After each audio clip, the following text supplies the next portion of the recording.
पोशंपा भाई पोशंपा, लाल किले में क्या हुआ, 100 रुपए की घड़ी चुराई, अब तो जेल में आना पड़ेगा, जेल का पानी पीना पड़ेगा, अब तो जेल में।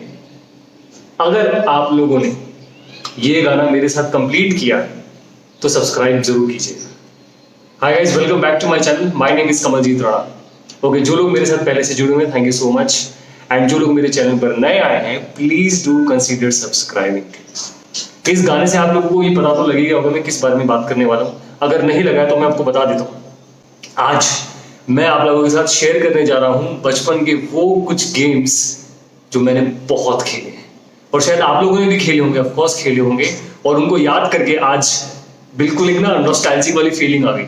हाँ, हुआ ये कि मैं बस बैठा हुआ था ऐसे ही, और मैं इस चीज पे काम कर रहा था कि मुझे किस बारे में अब नेक्स्ट वीडियो बनानी चाहिए, और अचानक मुझे स्ट्राइक हुआ, मुझे वो बचपन की मेमोरीज आई, और मैंने कहा यार this is the video that I should make.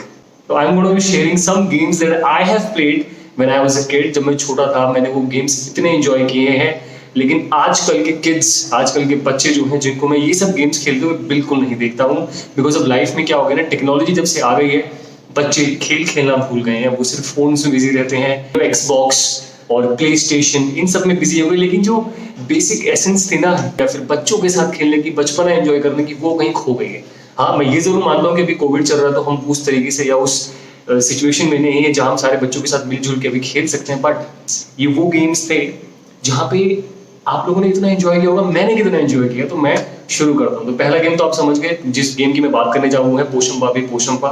उसमें क्या होता था, दो लोग ऐसे खड़े होते थे ऐसे हाथ पकड़ के, और वो गाना गाते रहेंगे पोशंपा भाई पोशंपा। एंड देन जो अदर जो बाकी के किड्स होते थे वो अंदर से घूम के पीछे से ऐसे यहाँ से घूम के जाएंगे और पीछे से घूमकर वापस आ जाएंगे। और जैसे ही वो लाइन एंड की खत्म होती है ना कि अब तो जेल में आना पड़ेगा, जेल की रोटी खानी पड़ेगी, जेल का पानी पीना पड़ेगा, अब तो जेल में आना पड़ेगा, और जो फंस जाता था फिर वो एक एक करके सबके पीछे लाइनअप होता जाता था। पहले ना क्या, प्लेट्स की टेंशन नहीं थी, प्लेट्स हर जगह मिल जाते थे आपको। कॉलोनी में इतने बच्चे होते थे ना खेलने के लिए, आपको प्लेट्स, आप बस नीचे पहुंच के आवाज लगाते थे, बिट्टू, बब्बल, आशीष, लल्लू, जयपाल, दिनेश, और हम सब बच्चे आगे खेलना शुरू कर देते थे। Second game that I played so much was Raja Mantri Chor Sipahi. It was a chit game. अगर आप लोगों को याद हो, 4 चिट बनती थी, राजा, मंत्री, चोर और सिपाही। राजा के होते थे 1000 पॉइंट्स, मंत्री के होते थे 800 पॉइंट्स, और सिपाही के होते थे 500 पॉइंट्स, और चोर के होते थे 0 पॉइंट्स। तो उस गेम में क्या होता था कि जब वो 4 पर्चियां ऐसे शफल करके फेंकी जाती थी, 4 लोग जो खेल रहे होते थे वो पर्चियां उठाएंगे। के पास राजा की पर्ची आती थी, वो बोलेगा भाई मेरा मंत्री कौन। फिर जो मंत्री होता था वो बोलेगा भाई मैं हूं आपका मंत्री। अब मंत्री का टास्क होता था कि जो बाकी जो 2 बचे हुए लोग हैं उनकी शक्लें देख के वो ये बताता कि इनमें से चोर कौन है और सिपाही कौन है। अगर वो सही गैस करता था तो मंत्री को उसके 800 पॉइंट्स मिलते थे, एंड सिपाही और चोर को उनके रिस्पेक्टिव पॉइंट्स मिलते थे। लेकिन अगर वो गलत होता था तो मंत्री will get 0 points and the चोर विल गेट 800 पॉइंट्स। और हर राउंड के बाद हम पॉइंट्स लिखते थे, जिसके सबसे ज्यादा पॉइंट्स होते थे वो विनर होता था। इसके बाद गेम आता था जो हम खेलते थे, वो था खुली चेन और बंदी चेन। अब चेन का मतलब आप समझिए ना, चेन क्या होता है। अगर मैंने ऐसे पकड़ लिया तो ह्यूमंस की चेन हो गई। तो खुली चेन और बंदी चेन में डिफरेंस ये था, खुली चेन होती थी, मान लो अगर मेरी टर्न है, मैं फंस गया, तो मैं क्या करूंगा, मैं जितने भी हम लोग खेले ना सबको मुझे एक एक करके पकड़ना है। अब अगर जिस बंदे को मैं सबसे पहले पकड़ता हूँ ना, तो अब वो भी मेरे साथ बाकी बंदों को मिलकर पकड़ेगा, ठीक है। अब खुली चेन में क्या होगा कि हम दोनों अलग अलग भाग के पकड़ सकते हैं, लेकिन बंदी चेन में क्या होगा, जिसको पकड़ा है फर्स्ट वो और मैं दोनों एक दूसरे का हाथ पकड़ेंगे और फिर हम बाकी सबको पकड़ने भागेंगे। फिर सेकंड के बाद अगर हम थर्ड को पकड़ लेते थे, फिर थर्ड भी हमारा हाथ पकड़ेगा बंदी चेन में, तीनों एक साथ भागेंगे। फिर ऐसे करके 4, 5, 6, तो जितने जितने लोग बढ़ते जाते थे उतना ही गेम इंटरेस्टिंग होता जाता था, और एंड में ऑब्वियसली जो बचता था वो विनर होता था। चोर पुलिस मोस्टली हम ये गेम खेलते थे दिवाली के टाइम पे। अगर आपको याद हो, दिवाली के टाइम पे ना एक प्लास्टिक की गन आती थी, और उस पे ना एक ऊपर नॉब लगा होता था, उस नॉब को आप दबाओगे तो अंदर से क्रक करके कुछ निकलता था, और वहां पे ना एक पता नहीं कितने रुपए का एक पैकेट आता था, उसमें छोटी छोटी टिक्की होती थी पटाखों की। उन पटाखों की टिक्की के अंदर ना लाल रंग की पट्टी होती थी, और वो एक रोल सा होता था, स्पाइरल सा। अब उस स्पाइरल को आप निकाल के ना वो अपनी गन में, जैसे बुलेट्स डालते हैं तो वो बुलेट का काम करती थी, उस पर ऐसे लगाते थे, एक उसका हल्का सा स्ट्रिंग जो होता था उसको ऐसे प्रेस कर देते थे, कड़क करके दबती थी। फिर आप जो ट्रिगर जब टक टक टक दबाते थे ना, तो वो जो रोल था ना वो एक एक करके हल्का हल्का बाहर निकलता रहता था, और पट पट पट पट पटाखे फूटते रहते थे। वैसे मान लो 8 लोग हैं तो 4 लोग चोर बन जाते थे, 4 लोग पुलिस बन जाते थे। चोर जो थे ना वो छुप जाते थे बिल्डिंग में कहीं भी। अब पुलिस को उनको ढूंढना होता था और ढूंढ के उनको फायर करना होता था। नेक्स्ट गेम जो हमने बहुत खेला है वो है गिल्ली डंडा। भाई गिल्ली डंडा तो मैं जानता हूँ मोस्टली लोगों ने बहुत खेला होगा। आज भी छोटे छोटे शहरों में, छोटे छोटे गाँव में ना गिल्ली डंडा बहुत खेलते हैं। अब गिल्ली डंडा मुझे बताने की जरूरत तो है नहीं आपको कि गिल्ली डंडा में क्या होता है। एंड उड़त्ता, हाँ उस गेम को उड़त्ता बोलते हैं। उड़त्ता में क्या होता है, 4-4 लोगों की टीम बढ़ जाती है, जैसे किसी भी मैच में होता है ना, क्रिकेट में हो गया उसमें, तो इसमें उड़त्ता में होता था 4-4 लोगों की टीम होती थी। अब ये 4 लोग पहले बैटिंग करेंगे। अब बैटिंग कैसे करते थे, सबके पास गिल्ली थी और डंडा भी था। उधर 4 लोग फील्डिंग करेंगे, सेम वैसे ही होता है। अब वो जितनी दूर मार सकते हैं उतनी दूर वो हिट करेंगे ये चारों लोग, और उन चारों को पकड़नी होती थी गिल्ली। अगर उन्होंने डायरेक्टली कैच कर ली तो वो लोग आउट हो जाएंगे, दूसरी टीम की वो आ जाएगी, बाद बैटिंग आ जाएगी और उनकी फील्डिंग आ जाएगी। लेकिन अगर वो कैच नहीं कर पाते थे तो क्या होता था, जिसने भी उन 4 लोगों में से जो गिल्ली है सबसे दूर मारी होती है ना, फील्डिंग टीम के लोग उस पॉइंट पे खड़े हो जाएंगे। अब उस पॉइंट से वो लोग गिल्ली फेंक के मारेंगे कहाँ पे, डंडों पे। अब वो डंडे चारों जो थे, 4 पेड़ के जो 4 डंडे थे गिल्ली डंडा वाले, वो चारों को लाइन में लगा दिया जाता है। अगर उन चारों की गिल्ली, चारों में से किसी एक की गिल्ली भी इस डंडे पे लग गई तो वो आउट हो जाएंगे, और फिर उनके बाद चेंज होके जो फील्डिंग कर रहे थे उनकी बैटिंग आ जाएगी और जो बैटिंग कर रहे थे उनकी बॉलिंग आ जाएगी। ओके, नेक्स्ट गेम कंचे में हमारे पास तो एक पूरी वो होता था, प्लास्टिक का जार होता था, वो उसमें हम कंचे भर भर के रखते थे। कंचे में भी कई तरह के गेम थे। एक था नक्का दुआ पट है, एक था कल्ली जोट, ठीक है, फिर एक था लाइन खेलते थे हम लोग, और चोट पिल।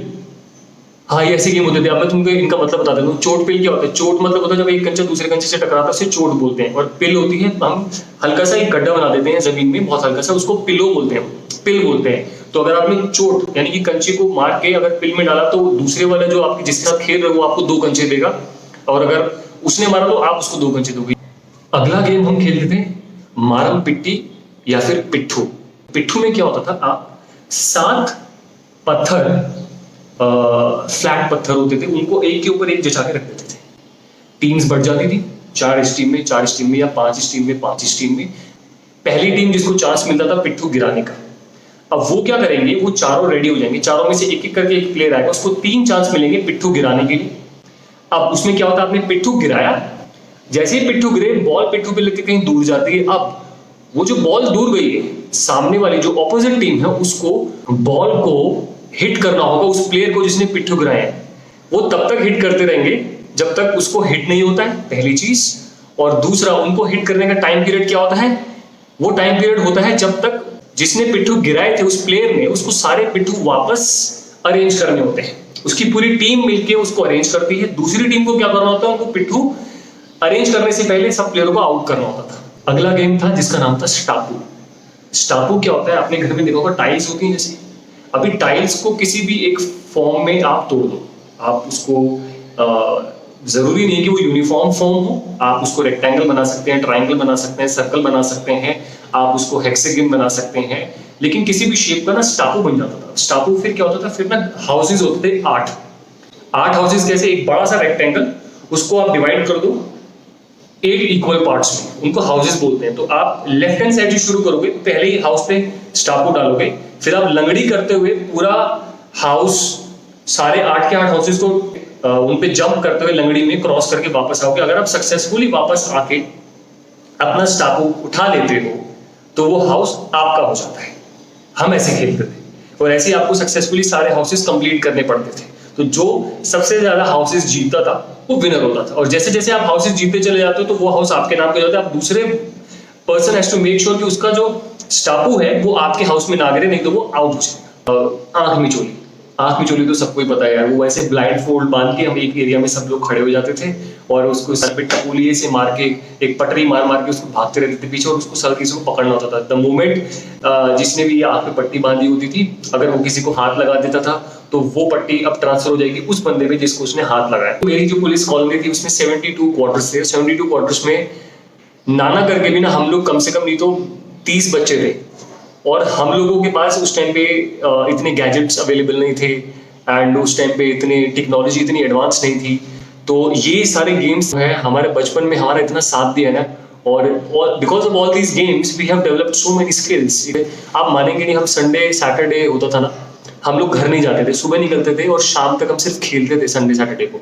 धूप वूप को भी कोई फर्क नहीं पड़ा, धूप में भी खेल रहे हैं। 2 महीने की गर्मियों की छुट्टियों में हम इतना खेलते थे कि हम लिटरली, आप ये लगा लो कि छुट्टियों से पहले हम लोग थोड़े थोड़े गोरे गोरे होते थे सारे के सारे, छुट्टियों के बाद हम लोग बिल्कुल टैन होकर काले हो जाते थे। इतना गेम खेलते थे हम लोग और इतना मजा आता था। तो ये थी वो सारे गेम्स जो मैंने बचपन में बहुत खेले हैं। आई होप मैं आप लोगों को ठीक से एक्सप्लेन कर पाया हूँ कि ये गेम्स क्या कहते हैं, एंड कि कितने हम लोग टेक्नोलॉजी डिपेंडेंट नहीं थे पहले, और आज के किड्स जो है कितना टेक्नोलॉजी डिपेंडेंट हो गए। उनको फोन चाहिए होता है, उन्हें एक्सबॉक्स चाहिए होता है, उन्हें प्ले स्टेशन चाहिए होता है। हाँ, मैं ये भी मानता हूँ कि आजकल की सिचुएशन इतना सेफ नहीं है, इतनी अच्छी नहीं है जहाँ पे आप अपने बच्चों को नीचे खेलने भेज सको, या तो अगर जितना पॉसिबल हो लोगों को अपने बच्चों को नीचे खेलने के लिए भेजना चाहिए। वो बहुत कुछ सीखेंगे। ऐसा नहीं होना चाहिए कि वो 24 घंटे अपने फोन में लगे हुए हैं, टीवी देख रहे हैं। And on that note I will and this video. और प्लीज मुझे कमेंट सेक्शन में जरूर बताइएगा कि आप लोग कौन से गेम्स खेलते थे जब आप छोटे थे, और अगर आप छोटे हैं तो आप कौन से गेम्स खेलते हो। I would love to know about the games that you guys have played. And at this point of time, जो कि हमारा करंट सिनेरियो है, मैं वही रिक्वेस्ट करूंगी, नीचे खेलने मत जाइएगा। जितना हो सके अपने घर में रहिएगा, जब तक जरूरी ना हो बाहर मत जाइएगा, अपने घर में रहिएगा। और जितना हो सकता है अपने माँ बाप का ख्याल रखिएगा, अपने दोस्तों से फोन पे बातें करते रहिएगा, talk to people, enjoy having conversations with people, and please stay home, do not go out unless it's necessary.